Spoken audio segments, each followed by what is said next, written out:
Qui peut me rappeler un peu les techniques marketing dont on a parlé hier?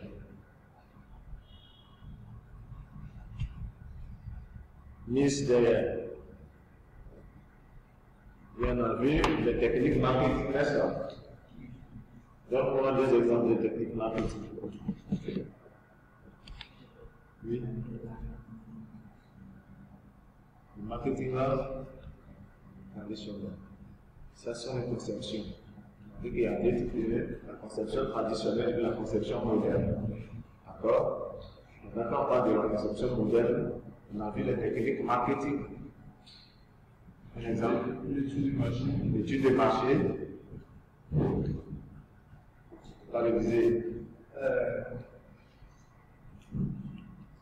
L'étude de marché, la publicité, le marketing. Vous comprenez? Voilà. Donc, c'était avec le niveau du sponsoring. Donc, au niveau du sponsoring, on nous dit le sponsoring est considéré comme l'une des nouvelles techniques du marketing. Et il se définit comme un soutien financier et ou matériel. Donc, on peut apporter un soutien financier à une activité ou alors un soutien matériel à une autre activité. Donc, ça peut être à une équipe, soit une équipe de football, d'accord, dans le sport, un individu ou à un événement. Donc, on dit aussi que ce soutien promotionnel associe les sponsors à des éléments socio-culturels qui passionnent le public. Vous comprenez bien, il y a le cas aux vacances, qui, à travers lequel les sponsors arrivent à passer leur message. Parce que ce sont des événements qui captent beaucoup d'audience. Donc, à travers cet événement, on peut toucher non seulement les personnes qui sont présentes et les personnes qui sont en train de regarder la télévision. Donc, également dans le sponsoring, l'entreprise ou l'organisation a tendance à prévenir aux yeux du public. Voilà. Parce qu'il faut, par cette action, toucher un bon nombre de personnes. Donc, comme une personne morale, originale et séduisante, en ayant recours à une communication plus douce. Donc, on va montrer toutes les qualités de l'entreprise et de ses produits qu'elle met sur le marché. Toujours dans le sens de séduire les consommateurs. Voilà un peu comment ça se passe. Donc, cette technique trouve son application dans plusieurs domaines, tels que le sport, la culture, l'humanitaire, la science et la technique, et puis également l'audiovisuel. Donc, voilà un peu les domaines dans lesquels on peut trouver du sponsoring. D'accord, on dit qu'on est actif car que les sponsors de Asset Mimosa. Vous comprenez? On a fait la Ligue, le championnat Ligue 1 ivoirien sponsorisé dans le temps par MTN. Donc quand vous regardez le sport, vous voyez que toute la publicité est centrée sur MTN. Depuis les maillots jusqu'à la décoration du stade. Donc c'est comme ça que ça se passe. Oui. Ce une question ou une association à but non lucratif, comment faire pour apporter des relations publiques? Une association à but non lucratif, comment faire pour avoir une relation publique? Oui, mais une association à but non lucratif, pour faire la relation publique, on peut toujours passer par le mécénat, qui est une action de relation publique. Là-bas, on le fait à but non lucratif, on n'attend rien en retour, le mécénat. Or, le sponsoring, l'entreprise qui sponsorise le sponsor attend en retour un gain. Tu comprends? La carrière gagne à travers son action. Voilà comment ça se passe. Or, le mécénat, c'est aussi une relation, une technique de relation publique. Mais là, en retour, le sponsor n'attend rien. L'entreprise apporte son aide pour juste avoir une bonne image vis-à-vis de la société. C'est bon? Ok. Donc, après le sponsoring, nous avons ici les techniques qui vont de négociation. L'entreprise doit disposer d'une force de vente armée de techniques pour la présenter aux intermédiaires ou aux consommateurs. La propriété est bonne, là, ne sont pas sortis. De toute façon, quand vous allez avoir ça sur la plateforme, vous aurez tout le document, toute la leçon complète. Non, moi je ne vais pas venir les faire en Word. Non, sur le PowerPoint. Comment? On peut les traduire. Oui, on peut les traduire en PDF. Vous allez le traduire. Oui, c'est l'administration qui va s'en charger. Donc, ici, on nous dit que l'entreprise doit disposer d'une force de vente armée de techniques pour la présenter aux intermédiaires et aux consommateurs.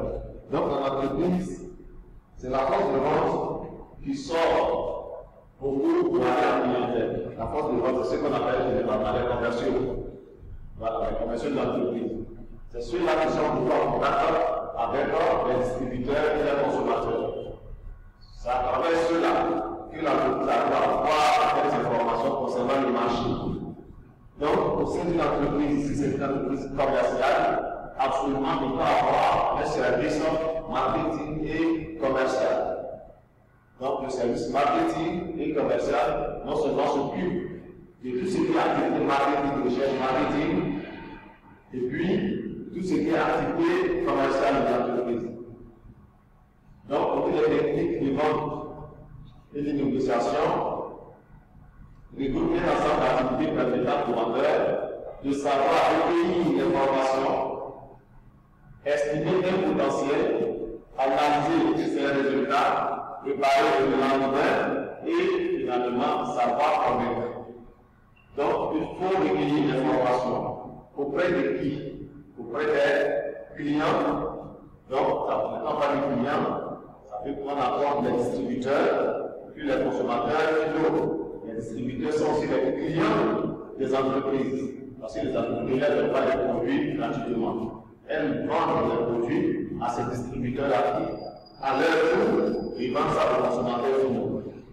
Donc, si, au niveau de la distribution, nous n'innovons pas le circuit direct, les commerciaux seront toujours amenés à aller vers ces distributeurs. Il n'y a pas de circuit direct. Le circuit direct, on sort pas de l'entreprise et directement on arrive au niveau du consommateur final.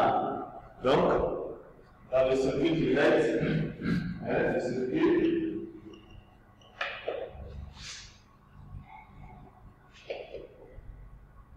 c'est bon? C'est l'entreprise ici qui appelle eux et directement devient au niveau du consommateur. Vous voyez? Donc, les commerciaux doivent connaître les consommateurs à ce niveau ici. De sorte que l'entreprise puisse venir là, prendre des informations, des situations des clients et les demander au niveau de l'entreprise. Maintenant, quand je prends le circuit court, ici, l'entreprise est ici. La terre intermédiaire est un détaillant, et puis il y a le consommateur qui est là. Donc ici, les commerciaux doivent partir de l'entreprise, non seulement visiter les détaillants qui sont ici, pour décider ce qui marche et ce qui ne marche pas, recueillir certaines informations ici, et si possible, atteindre les consommateurs qui sont ici. Vous voyez? Donc, il faut pouvoir accompagner les détaillants pour qu'ils puissent toujours acheter les produits d'entreprise afin de pouvoir les vendre aux consommateurs finaux. Voilà, on dit, champ d'information, recueillir l'information, estimer un potentiel. Donc, on va estimer combien on peut vendre à ces montagnes-là. Vous comprenez? Et puis, analyser ces résultats. Quand on vend, il faut analyser combien on gagne, on paye combien, quel est notre poids sur le marché. D'accord? Et puis, préparer le lendemain et finalement savoir convaincre. Donc, si ici, nous sommes convaincus, il faut préparer les analyses, c'est-à-dire quoi? Est-ce que dans le futur, on peut toujours avoir d'autres intermédiaires, donc les clients, avec qui on peut échanger? Donc, il faut déjà prévoir tout cela. Et puis, finalement, il faut arriver à convaincre les clients afin qu'ils puissent toujours rester avec nous. Voilà comment ça se passe. Donc, ça, c'est au niveau de la porte de vente. Donc, les commerciaux, le service commercial de l'entreprise. Ensuite, on dit les principaux types d'activités assignées aux vendeurs sont la prospection. Il s'agit de découvrir de nouveaux clients ou de nouveaux marchés. Il y a la communication. Il faut savoir transmettre à la clientèle les informations relatives à l'entreprise et à ses produits. Donc, il faut pouvoir communiquer sur le produit, expliquer les qualités du produit au client, expliquer le savoir-faire de l'entreprise au client. Quels sont les avantages que le client gagne en utilisant le produit de notre entreprise? Vous comprenez? Donc, voilà comment nous transmettons le message à la clientèle. Ensuite, il y a la vente. Il faut savoir négocier. Donc, on parle ici de la vente, d'une négociation commerciale qui met en présence le vendeur et son prospect dans une relation de communication, au cours de laquelle, après avoir pris contact, donc on va en prospection, on fait la prospection ici, on va en contact. Voilà la contact avec le client. Tant que le client ne prospecte plus, on va en contact avec le prospect. Tant que le prospect n'achète pas le produit, il n'est pas client. C'est bon? Donc, quand moi je vais parler de ce produit à un prospect, il faut que j'arrive à le convaincre. S'il est convaincu et qu'il achète le produit, à ce moment, nous allons planifier client de l'entreprise. Tant qu'il n'achète pas le produit, il y a toujours prospect. Donc, ici, on nous dit négociation commerciale qui met en présence le vendeur et son prospect dans une relation de communication. Donc, il faut pouvoir communiquer, c'est par la communication qu'on peut comprendre ce que veut le prospect. Et puis, c'est par la communication qu'on peut arriver à le convaincre. Au cours de laquelle, après avoir pris contact, on peut déjà anticiper. Prendre contact avec le prospect, on peut prendre des rendez-vous. En prenant les contacts, on peut prendre des rendez-vous avant d'aller à sa rencontre. On peut aller une fois, on peut ne pas nous recevoir, mais on ne laisse pas les bras. On insiste, il faut arriver à trouver les voies pour pouvoir l'atteindre. Une fois qu'il accepte, maintenant, il faut trouver la force nécessaire pour pouvoir le convaincre. Donc, le vendeur présente le produit et arrivant pour l'amener à prendre la décision d'achat. Il faut toujours l'amener à prendre la décision d'achat. Quand il prend la décision d'achat, alors on balance. Donc, s'il prend la décision d'achat, c'est qu'il est prêt à acheter le produit. Une fois qu'il a acheté, il va dans notre fichier client. Il est client, en ce moment, on va mener des actions pour pouvoir le fidéliser. Mais quand il n'a pas acheté, il n'est pas client. Voilà. Donc ici, voilà comment ça se présente. Après ça, après la vente, il y a le service. On nous dit que divers services sont offerts aux clients. Conseil, assistance technique, livraison service, après-vente, etc. Donc, livraison, je veux ici, service après-vente. Donc, une fois qu'on a vendu la marchandise, il faut faire du service pour pouvoir fidéliser le client. Donc, on peut faire des conseils, donner des conseils au client quant à l'utilisation du produit. On peut assister le client sur le plan technique, on peut faire la livraison gratuitement, on peut faire des services après-vente, c'est-à-dire l'entretien de la marchandise, etc. Tout ce qu'on peut faire pour pouvoir maintenir le client et le fidéliser. Voilà comment ça se passe. Concernant les techniques de vente et de négociation, voici quelques éléments que vous pouvez retenir. C'est tous les principaux types d'activités assignées aux vendeurs. Il y a d'abord la prospection, la communication, la vente, le service. C'est bon? Bien. Au niveau de la gestion des stocks, gérer les stocks, c'est faire en sorte qu'ils soient constamment aptes à répondre aux demandes des clients et des utilisateurs. Donc, il faut faire en sorte que l'entreprise ne soit pas en rupture de stock. Donc, il y a ce qu'on appelle le stock moyen. Lorsqu'on fait des livraisons dans ce stock-là, alors on ne va pas dépasser le seuil, on ne va pas être en dessous du seuil. Une fois qu'on a fait ce stock-là, il faut immédiatement passer en produit pour pouvoir toujours être à répondre aux exigences des consommateurs. Parce qu'une fois qu'on dépasse le seuil, pour pouvoir atteindre cela, c'est difficile. Donc on peut parler de pénurie. Or, si on n'arrive pas à produire le marché, évidemment les concurrents récupèrent nos clients. Voilà, comment ça se passe. C'est bon? Donc ici, le stock permet de gérer les articles disponibles dans l'entreprise en vue de satisfaire les besoins à venir. Donc, si nous sommes en rupture de stock, alors le concurrent nous tape dans le dos, comme on le dit, le concurrent ne s'abuse pas, il regarde là où sont faits pour frapper. Si le concurrent se rend compte que nos produits ne sont pas régulièrement dans les points de vente, lui, il s'arrange à ce que ces produits soient toujours dans les points de vente. Et comme on trouve régulièrement ces produits, évidemment, ces produits seront plus achetés par rapport à nos produits. Donc, une fois que le client a habitué à utiliser un produit, même si nos produits reviennent au second plan, il serait difficile pour ces personnes-là de retourner à l'autre produit. De toute façon, ça ne va pas faire jour, on va passer à ma part, on va maintenant habitué à ce qu'il faut régulièrement. Vous voyez?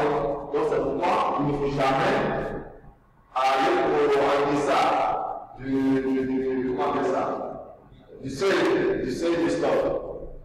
Maintenant, quand on prend le stock moyen, une fois que la production atteint ce que nous avons comme stock, atteint le stock moyen, alors il faut chercher à produire, pour combler le trou après de couvrir normalement le marché. Voilà. Donc, il ne faut pas être à dessous du stock. Ensuite, on dit le stock permet de gérer les articles disponibles dans l'entreprise en vue de satisfaire les besoins à venir, avec l'outil logistique et un système d'information permanent pour l'organisation. Donc, le système d'information nous permet de prendre des informations du marché pour savoir que le produit, c'est comme la quantité qui est déversée sur le marché, tend à finir. Et en même temps, on va les moyens logistiques pour pouvoir faire les livraisons. Vous comprenez? Si vous déposez les produits dans votre commande, on peut passer une commande et bon, nous sommes presque à la fin du stock. On voudrait avoir une livraison demain à 16 heures. On n'a pas de moyens logistiques, on n'a pas de véhicules pour faire la livraison. S'il faut aller chercher à partir de cet instant, avoir des véhicules pour faire la livraison, ce n'est pas évident pour ça dans le temps. Donc l'entreprise elle-même doit s'efforcer à trouver les propres moyens pour pouvoir avoir elle-même ses propres moyens logistiques. Parce que dès qu'il y a un manque au niveau de l'entreprise, le concurrent, lui, il fait aussi sa veille. Il sait que quand il va sur le marché et il met son enquête, d'accord, il se trouve que ces produits sont toujours présents, alors que les produits concurrents manquent de temps à autre. Donc il s'attend toujours à être là. Or, si nous n'avons pas de véhicule, on ne peut pas faire des livraisons dans de bonnes conditions. Et puis il faut avoir des véhicules en bon état, pas parce qu'on a besoin de véhicules de livraison, donc on va prendre des véhicules qui, d'un moment à l'autre, vont pas parler. Vous comprenez? Donc c'est tout ça qu'il faut regarder. pour pouvoir toujours maintenir le stock de nos produits. C'est bon? Ensuite, nous prenons les techniques du commerce international. Les techniques du commerce international.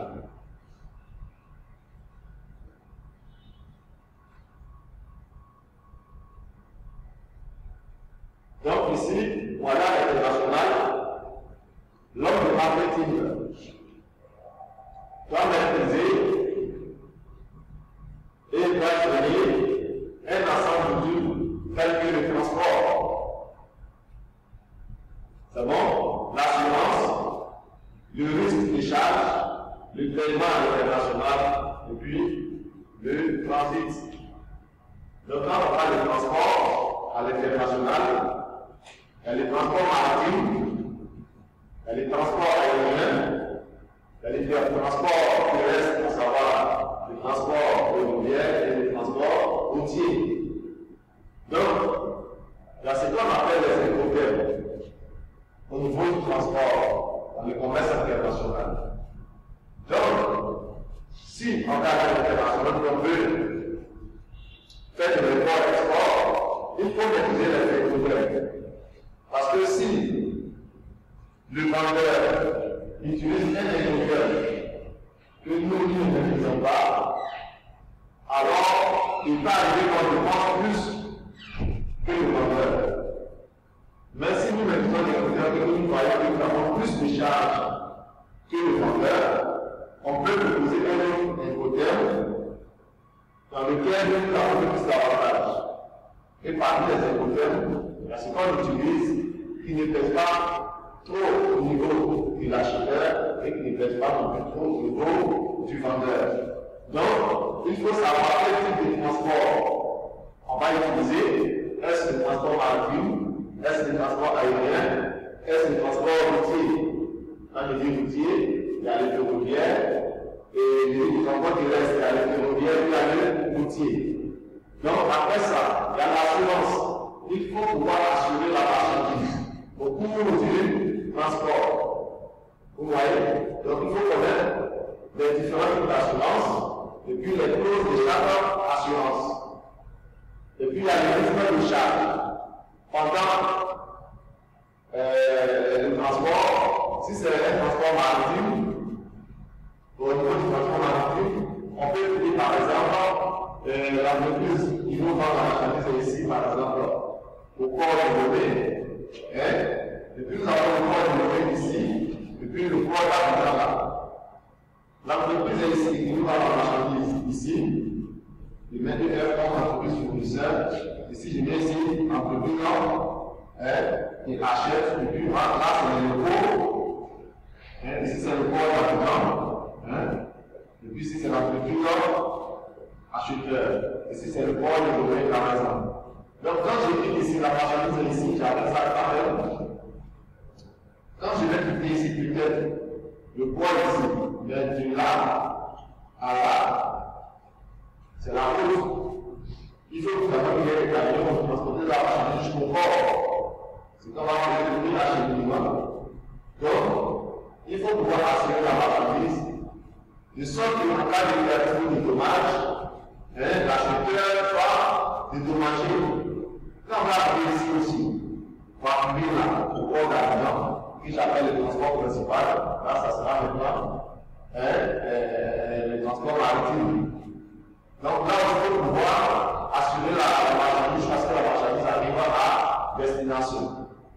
Vous voyez donc si vous ne connaissez pas les causes de chaque assurance, chaque type d'assurance, on ne peut pas assurer la marchandise comme il le faut. Donc, en cas de perte, qui supporte les charges? Voilà, comment ça se passe? Est-ce le vendeur ou bien l'acheteur qui est déçu? À quel niveau on prend la responsabilité de couvrir l'assurance ou bien de protéger la marchandise? Et à quel niveau le vendeur couvre la marchandise? Donc, il y a tout ça là qu'il faut chercher avant de faire le commerce international.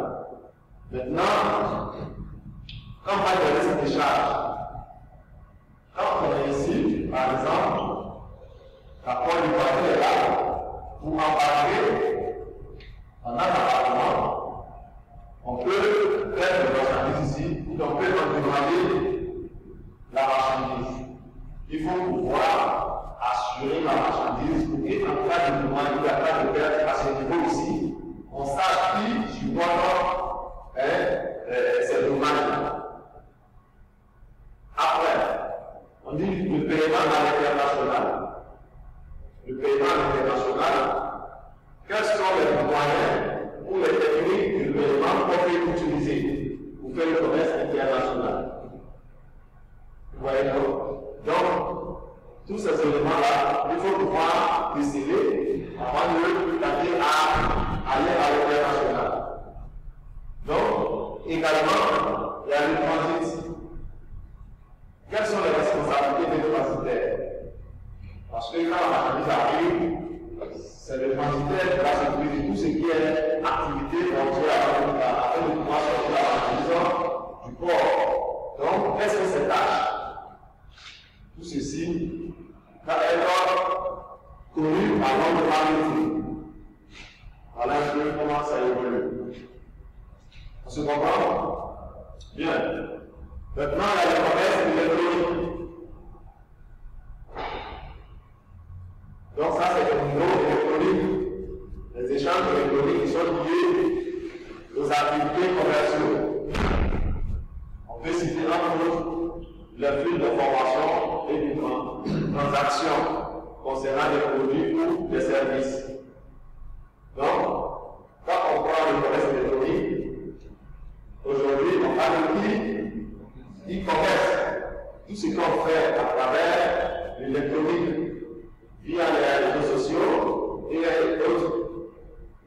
N'est-ce pas? Donc, je ne veux pas de e-commerce. Donc, tout le monde s'appuie plus ou moins sur le commerce électronique pour pouvoir faire connaître ses produits et les vendre. C'est bon? Voilà un peu ce qu'il faut retenir ici. Mais surtout, à travers l'Internet, le e-commerce, on le sait tous, à travers l'Internet que ça se passe. Voilà. Avant, dans le marketing traditionnel, on ne parlait pas de tout ça. Parce que l'Internet même n'était pas bien connu. Mais de nos jours, les enfants de 10 ans même arrivent à manipuler l'Internet, à aller faire des recherches au niveau de l'Internet, même à partir des téléphones portables. Voilà comment ça évolue. Bien, en B6, nous avons le marketing est un ensemble de moyens. Donc, on a vu un peu les techniques marketing. Donc, si un marketing nous demande de citer un autre technique marketing, nous devons être en mesure de les citer. Voilà. Maintenant, après ça, quand vous là, nous devons ici. Le marketing est un ensemble de moyens. Donc, quand on parle de moyens, il y a les moyens humains, les moyens financiers, les moyens matériels et même les moyens intellectuels. Les moyens humains, c'est l'homme qui d'abord le plan marketing. C'est l'homme réel qui s'assoit, qui réfléchit et qui élabore le plan marketing. Et puis maintenant, on met ça à la disposition de ceux qui peuvent implémenter ça sur le terrain. Il y a les moyens financiers. Donc, toute activité marketing doit être financée. Donc, si on n'a pas de l'argent, on ne peut pas faire une stratégie vraiment bien solide. Parce qu'il faut de l'argent, tous ceux qui vont être employés ou implémenter ce qu'on a fait là, doivent être payés. D'accord? Même si on veut faire un produit, il faut d'abord la matière première. La matière première, il faut seulement payer, acheter. Tu comprends? Pas donc les moyens financiers. Moyens matériels. Dans la production, il nous faut des machines. Tu comprends? Dans la production, il nous faut des machines pour pouvoir produire.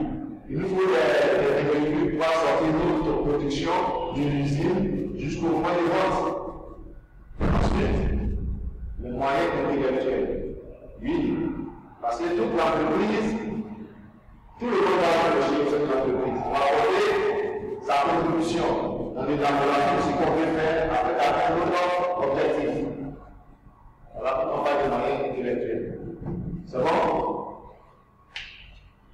Le marketing est la connaissance du marché. Donc, il faut connaître le marché. Parce que c'est au niveau du marché qu'on peut collecter les informations. D'accord? Donc, il faut connaître son marché. Si mon produit est destiné aux sportifs, il doit connaître le marché des sportifs. Parce que c'est au niveau de ceux-là que je vais collecter les informations. Parce que c'est ceux-là qui constituent ma clientèle. Donc, c'est à ce niveau-là que je dois avoir les informations nécessaires pour pouvoir mettre mon produit sur le marché, pour pouvoir améliorer mon produit. Il faut aussi connaître le vrai public. Parce que le public, ce n'est pas seulement ceux qui consomment nos produits. Il y en a qui peuvent consommer aujourd'hui, comme le client actuel, mais dans le futur, il y a pas de clients. Donc, quand on connaît un public large, on peut toujours capter les consommateurs de nos produits. Et puis, sur l'environnement en général. Donc, quand on parle de l'environnement, ça peut être l'environnement social, l'environnement politique, l'environnement économique, tout ça va mis ensemble pour pouvoir atteindre l'objectif qu'on s'est fixé. Parce que, imaginons un instant, avant-hier, avant l'élection présidentielle, on a vu quelques troubles.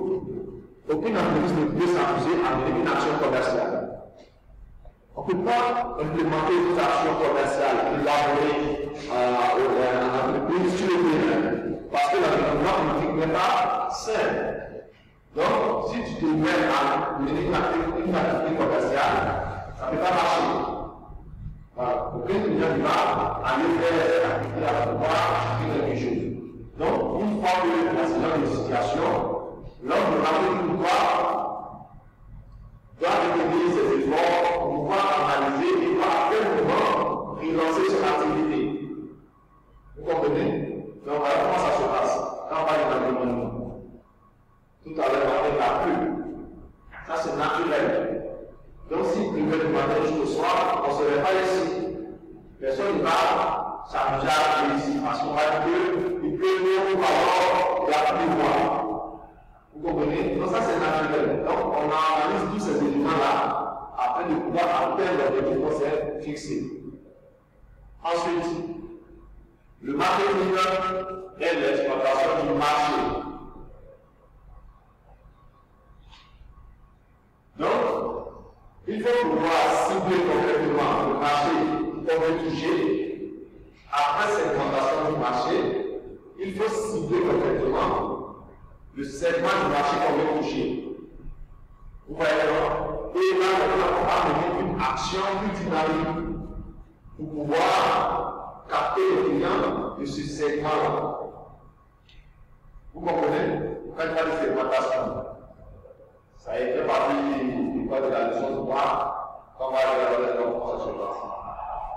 Donc, avant de mettre le produit sur le marché, après l'étude du marché, on recueille les informations et on fait ce qu'on appelle la segmentation du marché. Donc, on écoute le marché. Donc, comment ça se passe? Je prends par exemple la population abidjanaise. C'est composé de femmes et d'hommes, d'enfants et de jeunes, des milliards. Donc, je vais mettre le produit sur le marché. Il peut faire un type de marché. Et puis, selon les informations que j'ai recueillies, je vais faire la segmentation. Je vais répartir, c'est-à-dire qu'il peut prendre de 10 à 15 ans, j'ai une fille de 10 à 15 ans d'un côté, d'accord, de 16 à 20 vers l'autre, de 20 à 30 vers l'autre, et ainsi de suite. Et puis, il peut prendre aussi une autre revenu mensuel, et même le lieu d'habitation.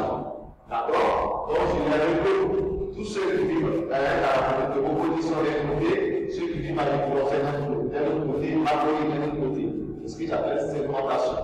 Et puis maintenant, selon le produit que je mets sur le marché, si c'est un produit de très bonne qualité et de haut durable, je me dis que bon, à le minimum salarial c'est 400 000 et le maximum, c'est environ peut-être 1 million. Comme c'est un produit de prestige, je peux cibler la population du crocodile. Je choisi l'application de Tocodi, c'est ce qu'il appelle ciblage. Donc j'ai choisi l'application de Tocodi qui fabrique des produits de très bonne qualité et de haut de gamme. Et c'est à ces personnes-là que je vais vendre le produit. Maintenant, ces personnes-là, où vont-elles pour acheter leurs produits? Est-ce que ces personnes achètent leurs produits un peu partout? Ou bien il y a des endroits bien précis, tels que ce côté super agréable, ainsi de suite, c'est dans ces coins-là qu'ils vont acheter leurs produits. En ce moment, ils vont prendre ces canaux-là pour pouvoir avoir leurs produits. Donc, les produits seront vendus dans ces différents points de vente-là. Parce que je sais que la clientèle est habituée à acheter des produits à ce niveau-là. On se comprend? Donc, voilà comment ça se passe. Donc, on dit le marketing, c'est la requête du marché par un ciblage correct et une action commerciale dynamique. Quand j'ai ciblé, j'ai fait des actions commerciales, j'ai fait la publicité, j'ai fait la promotion des ventes, j'ai fait des animations. Tout ça, ça fait partie des actions commerciales. Voilà comment ça se passe. Question à ce niveau. Question. Mon frère devant. Miss, c'est Miss, non? Ça va? Ça va. Miss derrière. Ça va. D'accord. On poursuit?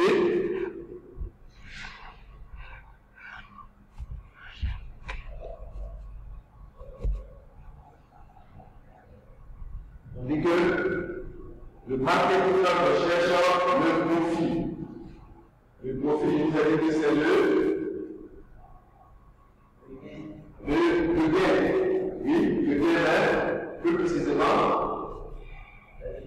le bénéfice. Donc, le marketing recherche toujours le bénéfice. Là, on a pas de bénéfice là. On va pas ça. Vous allez investir là-bas.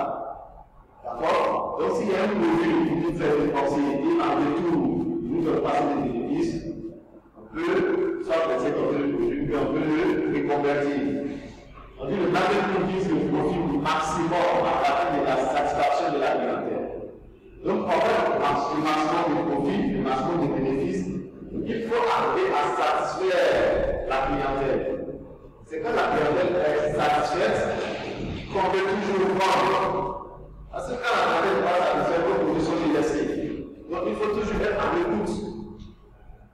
Vous voyez, on ce qu'on appelle l'écoute client. Les suggestions des clients. Les propositions que les clients font souvent. Il faut tenir compte de tous ces éléments-là pour pouvoir, à la mesure du possible, satisfaire les besoins de la clientèle. Une fois que la clientèle est satisfaite, alors on peut tirer profit du bénéfice à partir de la satisfaction de la clientèle. Or, dans le marketing traditionnel, on ne s'occupait pas de la clientèle. On ne fait que des produits, on s'efforce à vendre. Tout ce que les clients disent, ce n'est pas notre niveau, ça nous intéresse pas. Or, dans le marketing moderne, on met le client au centre de notre réflexion. Donc, on dit le marketing recherche le profit à partir de la satisfaction de la clientèle. C'est bon?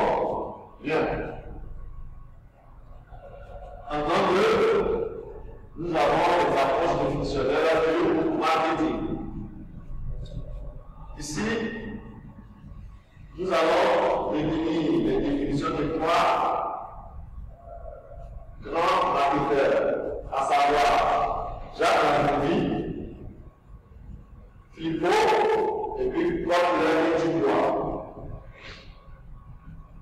Donc, pour Lanvin, lui dit que le marketing est l'ensemble des moyens dont disposent les entreprises en vue de créer, de conserver et de développer leur marché ou leur clientèle. Il dit ensemble des moyens dont dispose l'entreprise en vue de créer. Donc les moyens humains, les moyens financiers, les moyens techniques, les moyens logistiques. D'accord? En vue de créer, pour créer. D'abord, le marché ou la clientèle, à partir de ce qu'on va aller sur le marché. Quand on dit de créer le marché, est-ce qu'on met le produit sur le marché? Le produit s'adresse à une catégorie de personnes. D'accord? il ne faut pas les laisser partir. Il faut conserver ce marché. D'accord? À travers la modélisation. Et puis, développer encore ce marché. Ce qu'on va développer pour pouvoir compléter avant que d'autres clients ou ajouter à ce qu'on a déjà. Alors, comment lui, il conçoit le marketing? Il dit ensemble des moyens dont dispose l'entreprise en vue de créer, de conserver et de développer leur marché ou leur clientèle. À côté de l'entreprise, il y a plus haut. Lui qui dit que l'entreprise est un état d'esprit. Et des techniques comme permettant à une entreprise de conquérir des marchés rentables. Donc, s'il n'a pas de rentabilité, on ne s'appelle pas le marché rentable. On se comprend? Donc, il dit un état d'esprit. Parce que c'est dans la réflexion qu'il faut savoir ce qu'on va faire sur le marché. Il faut savoir comment on va faire pour que la clientèle soit satisfaite.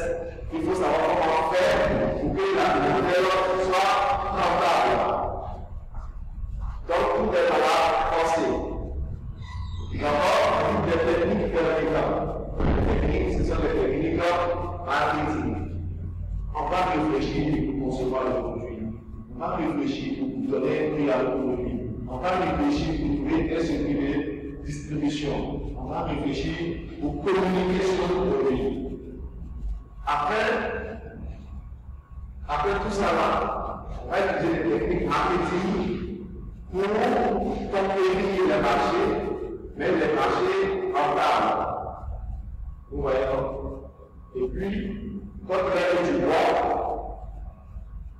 ici, on dit que le marketing est un mécanisme économique et social par lequel un groupe d'individus satisfont leurs besoins et désirs au moyen de la création et de l'échange de produits et autres idées des valeurs de d'autrui. Ici, vous voyez la petite différence entre les deux définitions qui sont données et puis la définition de votre du bois. Ils disent que le marketing est un mécanisme économique et social. Vous voyez quoi? Il y a les social qui viennent ici. Quand on dit demain, ou bien je vous dis que le rangement du bois, on constate le bois à un groupe scolaire, ça c'est le social. Donc, ça fait partie du marketing. À travers cette action, Orange gagne en image. Donc, on se dit que voici une entreprise qui fait de l'île sociale, qui pense au bien-être de la population. Vous comprenez? L'entreprise ne se contente pas seulement de ses produits qu'elle met sur le marché, mais elle fait aussi du social. Vous voyez? Donc, une personne aussi peut faire le marketing de cette manière. On voit souvent les célébrités qui font des dons. Quand tout de suite on dit que bon, il y a un ministre, par exemple, qui va mettre un don au village SOS d'Abobo, ça c'est du marketing. Mais c'est du social. Vous comprenez? Donc ici, la différence est que quand on voit un peu le côté social dans le marketing. Vous voyez, les ONG qui font le social, ça fait partie du marketing. Les ONG ne vendent pas leurs actions. Ce n'est pas des produits que les ONG mettent sur le marché pour pouvoir tirer le profit, pour pouvoir se faire connaître. Mais c'est à travers ces actions-là qu'on arrive à les reconnaître et à connaître leur valeur. Voilà ce qu'il dit comme les étudiants. C'est bon? On dit ensuite, ainsi, à défaut d'une définition universelle, on peut retenir ceci, ce qui est en guillemets là. Parce que chaque auteur dans sa définition selon son environnement. Mais à défaut de prendre une définition universelle, on peut retenir que le marketing est l'ensemble de toutes les activités qu'une personne physique morale effectue en vue de concevoir, de promouvoir et de ses services en satisfaisant à la fois ses propres intérêts, c'est-à-dire les profits que l'entreprise gagne, et les besoins et désirs des clients actuels ou potentiels. On peut satisfaire à la fois les besoins et désirs des clients actuels, c'est ceux qui achètent réellement vos produits, ou les clients potentiels, ceux qui pourront acheter nos produits de moment à l'autre. Donc, si on vous demande de donner une définition de marketing, on ne va pas donner la définition de marketing. Donner une définition de marketing, parce que chaque auteur donne sa définition selon sa compréhension et selon ce qu'il veut faire. Donc, si vous donnez la définition de l'économie, du mot ou une autre définition que vous allez trouver, soit dans vos recherches, ça marche. Mais toujours est-il que il y a des éléments essentiels qui vont donner la satisfaction, la aide, désir, besoin, profit, ces éléments-là vont toujours apparaître dans les définitions. D'accord? C'est bon? Enfin, c'est bon? C'est bon là-bas? Là. Bien. Monsieur, oui? à ce niveau, par rapport à la définition, je prends personnellement, quand je réfléchis à trouver une définition personnelle au marketing comme une. Comment? Une définition personnelle au marketing selon ce que. Selon la partie, c'est pas définition. Oui, selon ce que j'ai vu aussi. Oui. Oui, la partie, c'est pas définition. Mais toujours quelqu'un qui va définir, il y aura plus d'infos qui vont se retrouver ici. Tel que clientèle, profit, besoin, satisfaction, ces éléments-là vont toujours apparaître. Donc voilà comment ça se passe. Voilà. Parce qu'il y en a plusieurs définitions. Mais toujours, dans chaque définition, il y a des mots-clés qui ressortent d'une définition à une autre. Les mêmes mots-là ressortent là. C'est bon? Bien. Donc, le grand domaine à la première leçon. Le grand domaine à la première leçon. Donc, à la maison, pour réviser, nous essayons de résumer. S'il y a des incompréhensions dans les différentes parties, vous pouvez poser vos questions. Comme ça, ensemble, on va répondre ensemble pour trouver les réponses, pour que tout soit clair. D'accord? Bien. C'est bon, madame? Miss, c'est Miss. Mais Miss quoi? Miss Kwame. C'est bon? Oui, l'administration va faire ça à votre disposition. Voilà. On va mettre ça à votre disposition parce que si vous n'avez pas, vous êtes manière de ne pas prendre note, oubliez. Donc, le directeur va s'en charger. Déjà, ça, c'est ce qu'on va faire. Quand on va le jeudi soir, soit jeudi, peut-être que le week-end, nous allons tout mettre ensemble pour vous. Mettre ça à votre disposition. Voilà. Bien. S'il n'y a pas de questions, on va poursuivre. Nous sommes dans le temps. Ok. 19h22. Bien. Après ça, nous allons passer à la leçon 2 du chapitre. La leçon 2 parle des domaines d'application du marketing. Dans quel domaine applique-t-on le marketing? D'accord? Nous avons les applications de marketing dans le domaine commercial. C'est bon? Donc, quand je parle du domaine commercial, c'est au niveau des entreprises commerciales qui font le marketing à but lucratif. C'est bon? Donc, nous avons le marketing des biens de consommation, le marketing de base. Parce qu'avant tout, c'est au niveau des biens de consommation qu'on faisait le marketing. Avant d'aller vers le marketing des services. Donc, on fait de consommation, tout ce qui est produit de grande consommation qu'on consomme au quotidien, à savoir les produits alimentaires, les produits d'entretien et les produits cosmétiques, qu'on appelle les produits de consommation. Vous voyez? Donc, le marketing de base s'applique à des produits de consommation courante, tels que les biens alimentaires, les produits d'entretien et les produits cosmétiques. À côté de ça, il y a le marketing des services. Ici, on nous dit qu'un service peut être défini comme une activité ou une prestation soumise à l'échange essentiellement intangible et qui ne donne lieu à aucun transfert de propriété. Vous voyez dans les entreprises de services. Au départ, on parle de marketing de base parce que c'est au niveau des produits de grande consommation qu'on applique plus le marketing. Après maintenant, au niveau des services, on parle de marketing des services. Or, les services, c'est une activité ou une prestation soumise à l'échange essentiellement intangible. On dit intangible, on ne peut pas toucher. Vous comprenez?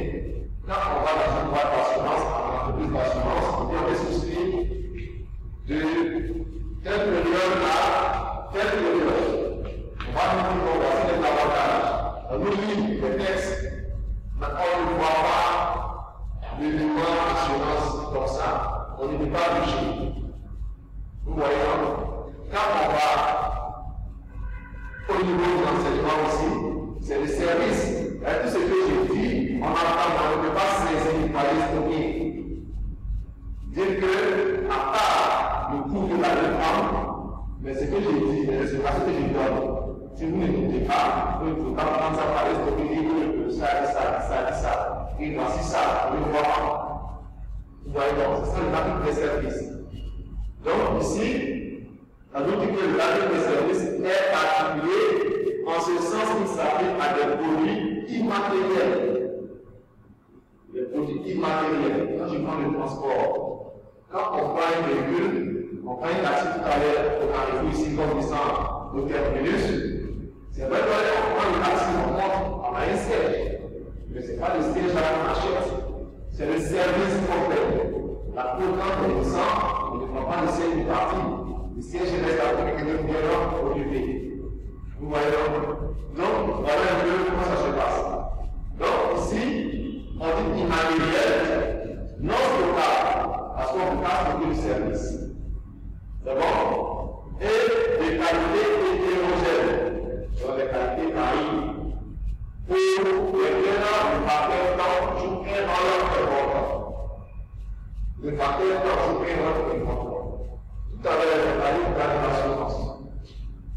Si je souscris à une assurance qui part aujourd'hui 16, c'est ça qu'on dit 16. Aujourd'hui 17, aujourd'hui 17, deuxième mois, aujourd'hui 16, deuxième mois 2021. Au 16, cinquième mois 2021, dès que j'arrête 16, cinquième mois, à minuit, l'assurance est finie. S'il n'y a pas eu d'incident durant cette période-là, durant tout ce temps, quand j'arrive là-bas, il faut que je renouvelle. Déjà à partir de minuit, si à minuit, une minute à 1h du matin, il y a un incident, l'assurance ne couvre plus cet incident-là. Ou alors, on va le marquer temps. Le marquer temps est bien déterminé. Et c'est très important. Vous voyez, si aujourd'hui, quelqu'un se lève et il se rend à l'hôtel Pullman, toute la chambre est bien remplie, le confort est là-bas, ce n'est pas celui qui achète, ce n'est pas le lit, ce n'est pas le matelas, mais c'est la nuit, le temps qui va passer là, n'est-ce pas? Ah, c'est ça que le service. C'est vrai, on fait le marketing, on l'endroit bien agréable. Mais tout ce qui est là-bas, on va voir matériel, on ne va pas voir par là la maison. Si on dit que mon ami commence pour faire le week-end, tu entres là-bas samedi à 19h, et puis tu dois sortir le dimanche à 10h par exemple. Si c'est donc que monsieur, c'est de tout à la cour, et puis il reste avec il arrive là-bas à 24h. Donc c'est le reste du temps qui va faire. Ils ne vont pas me dire que, comme tu as perdu le temps de venir, on va t'ajouter encore du temps. Maintenant, si c'est pour avoir au lieu d'aller à minuit, il s'est levé ici le dimanche à 11h. Et puis il rentre à l'hôtel là-bas. Tout ce qu'il a à faire, c'est de prendre ses affaires et s'en va. On va dire que la nuit, vous voyez comme la qui pouvait passer là-bas, c'est passé. Son cas est fini. À ce moment, c'est fini. Voilà que le marqueur temps est déterminant dans le marketing des services. Et que c'est fini. Donc s'il a payé, la même la c'est fini. Si on dit une unité fait 50 000, c'est que la unité 50 000, c'est fini. Alors pourquoi on dit que dans le service, le paquet temps est très déterminant. Vous voyez? Donc, vous faites le marketing des services, comme on ne voit pas les services. Donc, ce sur quoi on va parler, pour montrer que nos services sont de qualité, il y a la paix, il y a la communication, il y a les débuts de comportement, il y a, si c'est une école, les salles, la propriété, si c'est un hôtel, le confort des nouveaux. D'accord, la climatisation, tout ça qui rend les services agréables. Pourquoi on dit que le service est de qualité? Or, si c'est un produit physique, on peut observer, on peut toucher pour voir si c'est un produit de qualité. Or, dans le service, ce n'est pas le cas. Donc, ici encore, on dit en plus, le client participe à la production du service et il est souvent en contact avec le personnel de l'entreprise. Dans certains services, d'accord, que on fait à partir de la participation du client. Vous comprenez? Ici, va chez ce couturier, par exemple, ou bien chez sa coiffeuse, elle dit qu'elle veut faire sa coiffure. Mais son frère, il veut que la mine, elle voudrait que ça soit à gauche. C'est ce qu'elle a dit. Elle participe à l'élaboration du service. Si la coiffure se trouve pour mettre son frère là à gauche, elle a dit à gauche, on met ça à droite. Elle va se plaindre, c'est parce qu'elle a demandé. Vous voyez, non? Elle va se faire ce qu'elle a demandé. Si elle va chez sa couturière, elle veut que dans sa chemise là, on met une bouche à travers la gauche et que la couturière est obligée de mettre sa gauche, elle met ça à droite, elle va également se plaindre. C'est pas ce qu'elle a demandé. Parce qu'elle participe à l'élaboration du service. Ce qu'elle veut, c'est ce qu'elle demande. Vous voyez? Donc il y a certains services pour lesquels on a besoin de l'apport du client. Qu'est-ce que tu veux qu'on fasse? Tu veux que ça soit comment? Vous voyez? Or, pour les produits physiques comme ça, nous les consommateurs, en parlant de dire là-bas, on va pas faire tout là. C'est seulement les travailleurs qui sont là-bas, qui savent ce qu'on fait dedans. Nous, quand on prend, on fait une étiquette pour voir cette information qu'on consomme. Vous voyez comment ça se passe? Voilà. Ensuite,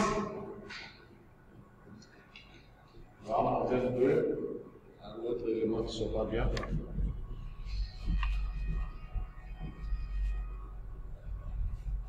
On dit le marketing des services à caractère commercial. Donc, le marketing des services a un caractère politique ou tout simplement avec deux caractères. Nous avons le marketing des services en caractère commercial et puis le marketing des services publics. Dans le marketing de caractère commercial, ici on fait allusion à toute entreprise commerciale. Donc, il est caractérisé par les relations humaines directes qui s'établissent entre le personnel de l'entreprise et ses clients. Donc, on parle de clients, c'est sûr à quoi on parle de produit ou alors de service, puisqu'on parle de marketing des services. Donc, ici, on peut citer les banques, les assurances, la téléphonie mobile, le transport, le tourisme. Vous voyez, parce que là, on le fait à but lucratif. On attend de nos activités en retour de l'argent, donc un bénéfice. Donc oui, dans le cadre du transport, il faut rechercher le confort, la sécurité, le bon accueil, la ponctualité et la régularité, la propriété de l'euro et des véhicules, des prix raisonnables, etc. C'est quand on voit que tout ça va réunir, bien fait, on va dire le service est de qualité. Donc si moi je prends un véhicule, je fais très chaud dedans, je vais me plaindre, je vais dire que je ne prends pas cette compagnie-là. On se comprend? Quand je prends le prix, pendant que je vais me lever, le siège tire mon pantalon là-bas. Demain, je ne peux plus prendre ça.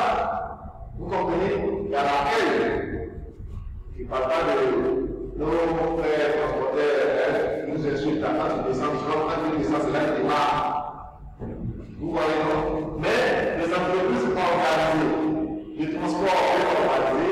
Donc, vous avez regardé vous avez regardé les travaux, vous avez regardé la compagnie de non, c'est ça. C'est le exécutif de RHDP, comment ça s'appelle? Victor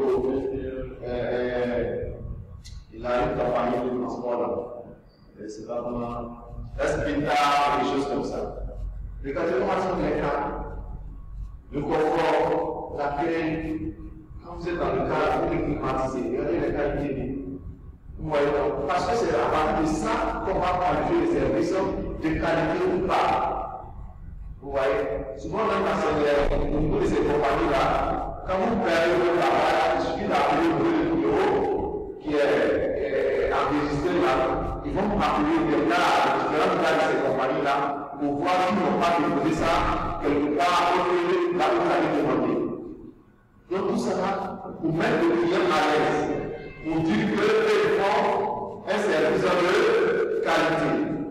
Vous voyez? Exemple encore, on dit dans le cas de l'autonomie, il faut rechercher un bon accueil, l'hygiène des prix adaptés aux consommateurs et aux services proposés, la qualité des repas, la facilité de déplacement, le confort et surtout la communication. Vous voyez non? Donc, quand vous appelez, et puis on prend les charmantes filles là, on vous appelle là, c'est rien. On les coche tout ça. Souvent, quand vous voyez, tous les temps arrivent. En réalité, elles ne sont pas plus souriantes. Elles ne sont pas plus souriantes. Mais c'est dans le coaching qu'on leur apprend ça.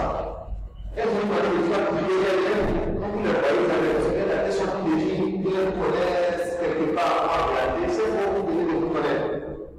Et puis elles sont là, elles vont prendre toutes les informations que vous voulez avoir, elles vont vous les donner.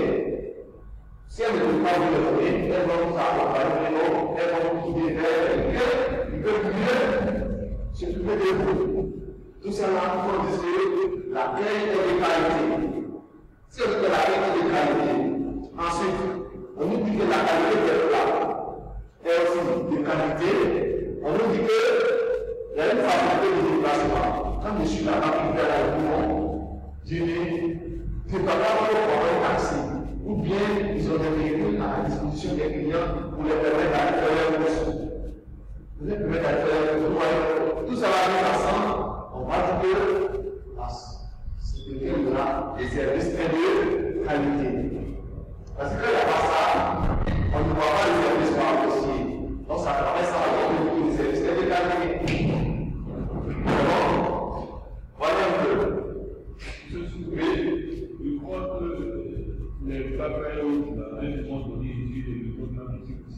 Oui, ils utilisent des méthodes marketing. Dans le marketing des services, le plus souvent, c'est pendant les heures de même aux heures de pointe. Oui, aux heures de pointe, justement, aux heures de pointe, c'est augmente le transport. Si tu l'as pas, tu t'amuses à écouter, il y a nous te dit 300 francs. Et puis il vient chercher encore. Ou après il arrive là, il dit qu'on se peut aller donc, la première 300 là-bas, il doit là-bas aussi avec 300 pour maximiser. Maintenant, quand c'est l'air il veut te prendre du service jusqu'à la gare, même à 200, parce qu'il se dit qu'à 5 heures là, il n'y a pas de client. Donc, s'il doit quitter ici jusqu'à là-bas, vite, il va brûler le carburant là-bas. Donc, il faut prendre un peu en espérant avoir plus. Quand l'heure du point va arriver, voilà comment ça se passe. Vous voyez quoi? Même ça aussi, ça arrive aussi dans les hôtels. Quand le week-end arrive, il y a des fois quand ça arrive, il n'y a pas de place. Même s'il y a de la place, le plus qu'on voit là, ce n'est pas le cas habituel. Quand tu prends du lundi au jeudi, souvent c'est un peu bien. Mais à partir du vendredi soir, samedi, il n'y a pas. Et pas partir dimanche, déjà, il revient un peu à la baisse. Parce que les aides de pointe permettent à ces entreprises de faire le maximum. D'accord? Voilà comment ça se passe. C'est bon? Bien. Ensuite, nous avons le marketing de services en public. Donc, dans vos services publics aussi, il y a le marketing. Mais on le fait à but d'un nom lucratif. C'est bon? On dit, ce deuxième aspect du marketing de services concernant les organisations ou les organismes qui n'ont pas pour objectif principal de vendre des services en vue de gagner de l'argent. L'objectif principal ici n'est pas de chercher de l'argent. Vous voyez donc, maintenant, une vocation sociale et désintéressée. Donc, un but lucratif. C'est bon? Consistant à élever le bien-être et la sécurité de la population prise dans son ensemble ou de certaines catégories sociales. Donc, si par exemple, le ministère de la solidarité apporte une aide à une classe sociale, c'est aussi le marketing. Mais le ministère n'entend pas à ce que cette classe sociale-là lui apporte de l'argent. C'est à but non lucratif et demander des intéressés. Vous voyez, non? Voilà comment ça se passe. Le gros des services publics. Quand on poursuit un peu, on va voir ce qui va suivre. Vous voyez, non? Regardez un peu. Aujourd'hui, on nous parle de l'activité organisée. Vous comprenez? On dit pour atteindre les organismes publics en réalisant des études auprès des clients et des usagers en vue de lui donner de nouvelles orientations à leurs services en vue de changer leur comportement. Vous voyez? Donc quand on prend ça ici par exemple, dans le temps, quand on va acheter des marchandises autres, on nous donne des factures, mais ce n'est pas des factures normalisées. Après, pour le budget du temps, les trésors, ils ont exigé qu'il y ait des factures normalisées. Et quand ils ont fait ça, il y a un système en place pour pouvoir communiquer de sorte que tout commerçant puisse utiliser des factures normalisées. C'est une forme de marketing. Parce que quand ils ont élaboré le système, ils sont communiqués. Vous voyez donc? Donc aussi, il peut arriver que le ministère de la Santé ou bien une ONG fasse de la sensibilisation. Si je prends ONG SIDA par exemple, on peut sensibiliser la population concernant le VIH-Sida. Mais on ne le fait pas pour quand la population de donner de l'argent. Vous comprenez? Souvent, il arrive à faire des rapports. C'est ça qui arrive à faire gratuitement. Mais c'est pour que la population prenne conscience du danger. Mais ces ONG-là ne le font pas pour qu'elles reçoivent par retour de l'argent. Vous comprenez? Voilà, c'est avec notre pratique, de manière désintéressée, qu'on fait. Voilà. Donc ici, nous avons le marketing industriel aussi. On appelle aussi le marketing B2B, en fait le marketing de base, le marketing des services. Nous sommes aussi ici au point 3, il parle du marketing industriel. En entreprise, le B2B, business to business. Hein? B comme ça, en B, comme business to business. Ça, c'est l'anglais. Sinon, en français, d'entreprise à entreprise. Vous voyez donc, ça c'est comme une entreprise industrielle avec ses produits et les ventes d'une autre entreprise industrielle. Vous voyez donc, quand il s'agit d'une entreprise à un client et au consommateur, pas du but possible. Et puis quand il s'agit d'une entreprise qui produit, qui vend d'abord à une autre entreprise qui est dans son tour, va vendre à un consommateur. On parle de B2B ici.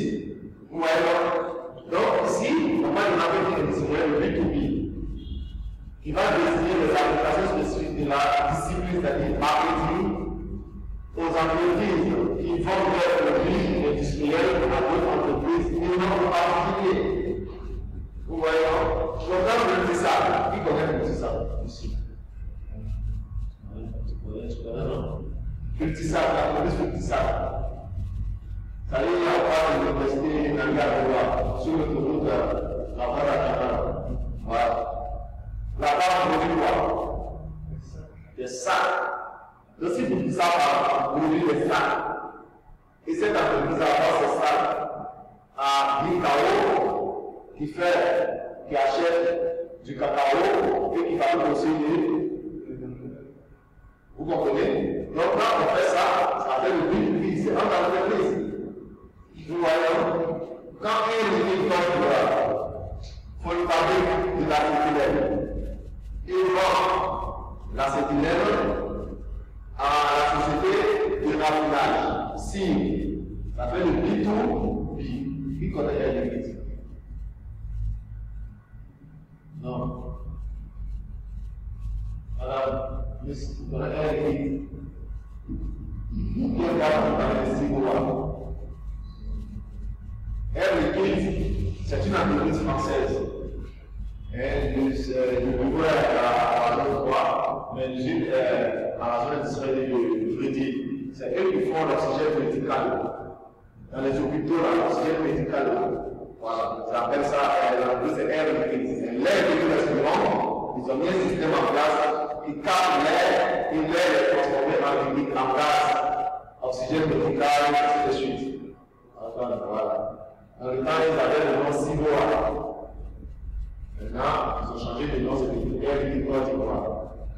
Maintenant, il y a cette entreprise, il y a Soasi aussi qui fait ça, c'est une autre entreprise. Donc, du coup, quand ils fabriquent la cétylène qui est utilisée par la société de raffinage pour ses activités, on parle aussi du B2B.